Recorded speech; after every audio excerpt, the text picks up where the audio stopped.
Praise the Lord. பரங்கிப்பேட்டையிலிருந்து பரமனின் வார்த்தை இன்று உங்களோடு இந்த நாளில யோவான் சுவிசேஷம் 8ஆம் அதிகாரம் 11ஆம் வசனத்துல கடைசி பகுதி சொல்லுகிறது, நீ போ இனி பாவம் செய்யாதே என்றார். நீ போ இன்னும் நிறைய பாவம் செய்ய சொல்ல எப்படிப்பட்ட யார் இடத்துல சொல்லுகிறாரு? ஒரு ஸ்திரீ விபச்சாரத்துல கையுமையுமாய் பிடிக்கப்பட்டு நியாய பிரமாணத்தின்படி பழைய ஏற்பாட்டினுடைய வேத வசனத்தினுடைய சட்டத்திட்டத்தின்படி கல்லெறிந்து கொள்ள வேண்டும். ஆகவே அங்க இருக்கிற ஜனங்கள் எல்லாரும் குற்றம் கண்டுபிடித்து அவளை கல்லெறிந்து கொள்ள வேண்டும் நினைத்தார்கள். அவர்களுடைய பார்வை எப்படிப்பட்ட பார்வை? இயேசுடைய பார்வை எப்படிப்பட்ட பார்வை? என்னிடத்துல ஒரு சன் கிளாஸ் ஒயிட் கிளாஸ் இருக்கு. இந்த சன் கிளாஸை போட்டு பார்க்கும்போது எல்லாமே இருளாய் தெரிகிறது. ஒருவேளை நாம கூட கண்ணுல போடும்போது சிலருடைய மனக்கண் இருளா இருக்கலாம், எதை பார்த்தாலும் குற்றம் சொல்லுகிறவர்களா இருக்கலாம். இந்த இடத்துல விபச்சாரஸ்திரியை கொல்ல வேண்டும் என்ற குற்ற பார்வையில பார்த்தார்கள். ஆனால் இயேசு நாம் பார்க்கிறதை போல பார்க்கவில்லை.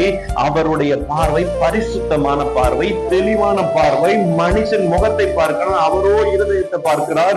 அந்த தேவன் இந்த மகளுக்கு ஒரு திருப்பு சொல்லுகிறார், நானும் உன்னை மன்னித்தேன், ஆகவே நீ இனி பாவம் செய்யாதே போ என்று சொல்லுகிறது போல அவருடைய பார்வை மன்னிக்கிற பார்வை.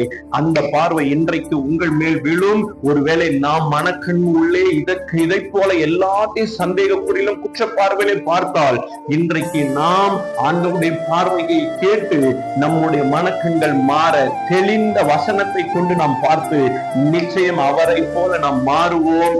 நிச்சயம் குற்றம் கண்டுபிடிக்கிறவர்களா அல்ல, சந்தேகப்படுகிறவர்களா அல்ல, வேத வசனத்தின்படி அநேகரை மன்னிக்கிறவர்களாய் நிச்சயம் உங்களை என்னை ஆண்டவர் ஆசீர்வதிப்பார். உங்களை கர்த்தர் நடத்த உங்களுக்காக ஜெபிக்கிற அன்பின் ஆண்டவர் இந்த நல்ல நேரத்துக்காக ஜெபிக்கிறோம். தேவ கிருபை, சமாதான, சந்தோஷம், தேவனுடைய பாதுகாப்பு கூட இருக்கட்டும். மகிமைப்படுத்த இயேசுவின் மூலம் ஜெபிக்கிறோம் நல்ல பிதா.